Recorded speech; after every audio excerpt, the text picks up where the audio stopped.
Shalom saudara, kita berjumpa kembali dalam Renungan Harian GPK Pangkal Pinang edisi Senin 28 Maret 2022. Dan hari ini saya akan menyampaikan episode terakhir dari rangkaian firman Tuhan yang terinspirasi dari pelayanan misi. Dan saya akan mulai dengan berdoa bagi kita semua. Tuhan, kami bersyukur karena Engkau adalah Allah yang mengasihi kami, yang terus menuntun kehidupan kami. Dan kami hari ini kembali akan belajar firman-Mu ya Tuhan. Tolong kami untuk bisa mengerti rencana Tuhan, arahan dari Tuhan, dan kami juga mendapatkan inspirasi dari orang-orang yang telah melayani Engkau mendahului kami ya Tuhan. Supaya kami bisa meneruskan perjuangan mereka menjadi saksi Tuhan di tengah-tengah dunia ini. Pakai hamba-Mu untuk boleh menjelaskan. Di dalam nama Tuhan Yesus kami berdoa. Amin. Nah saudara, selama 1 bulan kita belajar dari kebaktian umum bagaimana para tokoh-tokoh misionaris melayani Tuhan dalam pemberitaan Injil ke tempat-tempat yang jauh, ke tempat-tempat yang asing, dan mereka banyak berkorban bagi nama Tuhan. Mungkin ada kesan kita begitu kecil, kita begitu mungkin tidak signifikan kalau dibandingkan dengan para tokoh-tokoh misionaris yang melayani Tuhan dan dipakai secara luar biasa. Apakah ini berarti kita sama sekali tidak bisa berbuat apa-apa? Justru tidak, saudara. Oleh sebab itu saya mengajak kita membaca firman Tuhan yang terambil dari surat 1 Petrus. Saya bacakan 1 Petrus pasal 2 ayat 9 hingga ayat yang ke-12 lebih dahulu. Demikian firman Tuhan. Tetapi kamulah bangsa yang terpilih, imamat yang rajani, bangsa yang kudus, umat kepunyaan Allah sendiri, supaya kamu memberitakan perbuatan-perbuatan yang besar dari Dia, yang telah memanggil kamu keluar dari kegelapan kepada terangnya yang ajaib. Kamu yang dahulu bukan umat Allah, tetapi yang sekarang telah menjadi umat-Nya, yang dahulu tidak dikasihani, tetapi yang sekarang telah beroleh belas kasihan. Saudara-saudaraku yang kekasih, aku menasihati kamu, supaya sebagai pendatang dan perantau, kamu menjauhkan diri dari keinginan-keinginan daging yang berjuang melawan jiwa. Milikilah cara hidup yang baik di tengah-tengah bangsa-bangsa bukan Yahudi, supaya apabila mereka memfitnah kamu sebagai orang durjana, mereka dapat melihatnya dari perbuatan-perbuatanmu yang baik dan memuliakan Allah pada hari Ia melawat mereka. Nah, saudara, dari ayat ini kita bisa melihat bahwa sebagai orang percaya, kita menjadi umat Allah, ya, milik kepunyaan Allah. Dan di sini Rasul Petrus memakai beberapa istilah, yaitu pertama, imamat yang rajani.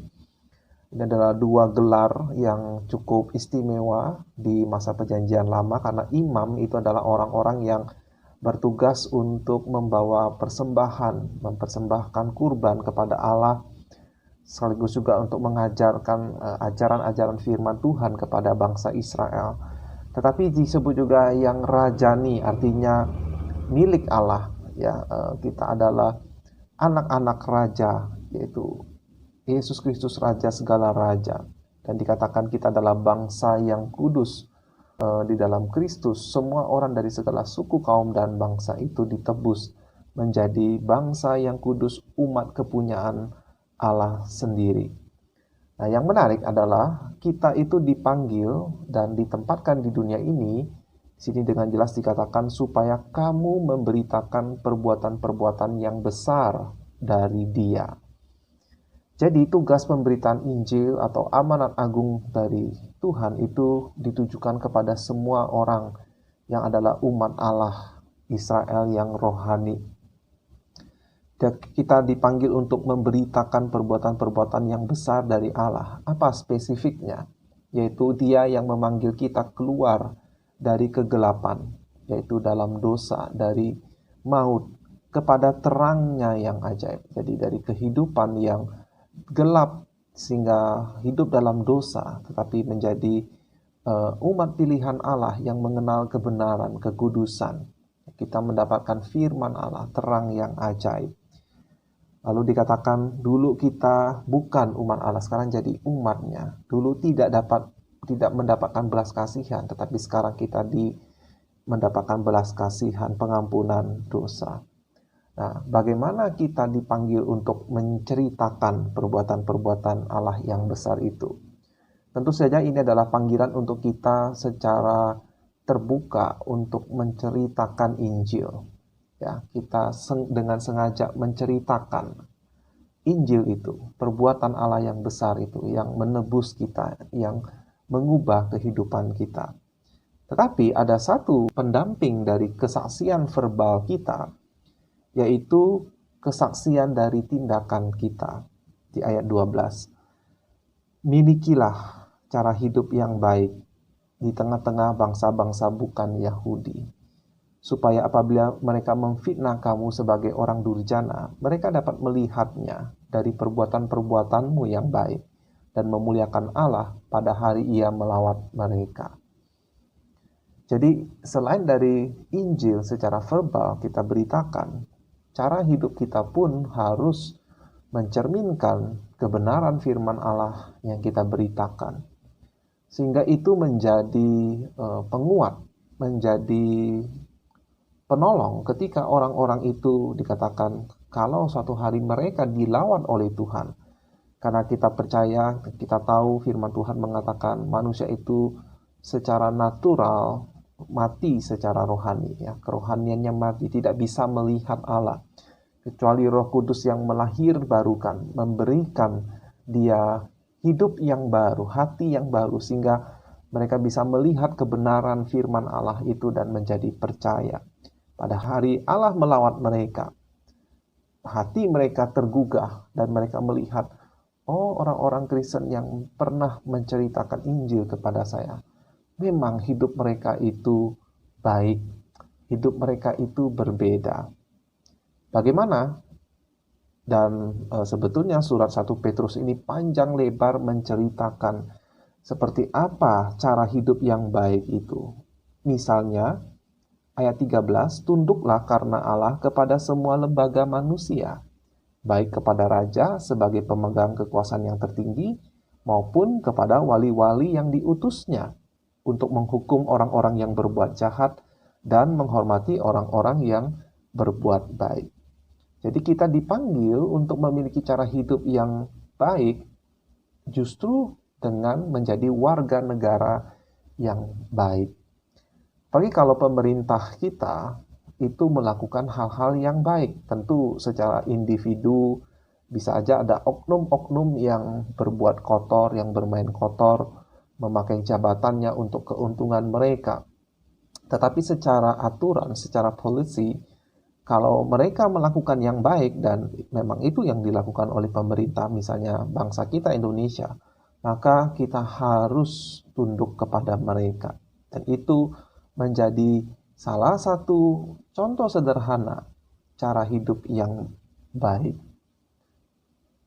Nah, saudara, contoh yang lain misalnya ayat 17, hormatilah semua orang, kasihilah saudara-saudaramu, takutlah akan Allah, hormatilah raja.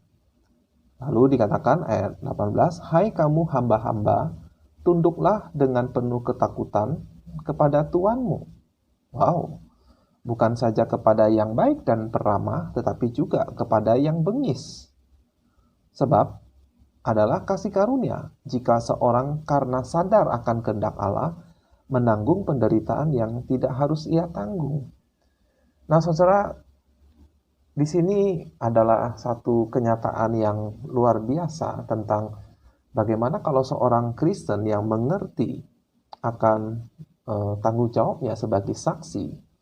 Bahkan kalau kamu saat ini adalah seorang hamba, kata Rasul Petrus, kamu jadilah hamba yang baik, bukan hanya kepada mereka yang baik, tetapi yang bengis.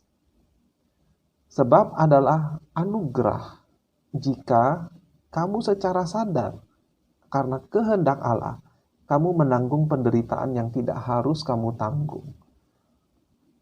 Ayat 20, sebab dapatkah disebut pujian jika kamu menderita pukulan karena kamu berbuat dosa, tetapi jika kamu berbuat baik dan karena itu kamu harus menderita, maka itu adalah kasih karunia pada Allah. Bahkan ayat 21, sebab untuk itulah kamu dipanggil. Untuk itulah kamu dipanggil. Karena Kristus pun telah menderita untuk kamu dan telah meninggalkan teladan bagimu, supaya kamu mengikuti jejaknya. Jadi dalam bayangan saya, seorang tuan yang bengis, di antara hamba-hambanya, ada seorang yang Kristen. Hamba-hamba yang lain takut kepada dia, terpaksa menaati perintahnya, tetapi dalam hatinya membenci kepada sang tuan. Dan tuan tentu menyadari hal seperti itu. Tapi ada satu hamba, seorang Kristen, yang menaati saya, tetapi taatnya itu karena dia mengasihi saya, meskipun saya berlaku bengis kepadanya. Jadi ini ya, membuat perbedaan menjadi sebuah kesaksian bagi sang tuan yang bengis itu.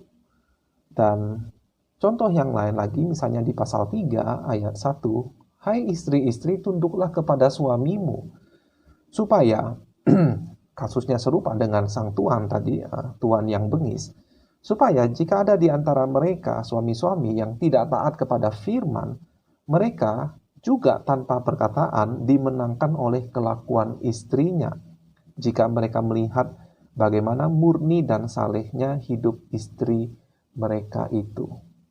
Wow, saudara-saudara, ini adalah sebuah misi yang mungkin tidak di zona aman kita.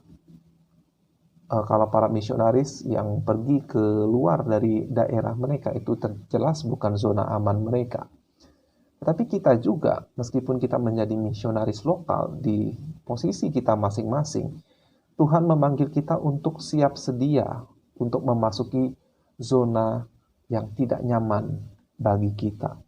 Sebab itulah kita dipanggil, ya, meneladani Kristus. Itulah artinya mengikut Yesus itu menyangkal diri dan memikul salib setiap hari. Dan yang terakhir, saudara, sebetulnya ada hal-hal lain, tapi saya ambil kutip satu saja, yaitu dikatakan, hendaklah kamu semua seia sekata, seperasaan, mengasihi saudara-saudara, penyayang dan rendah hati.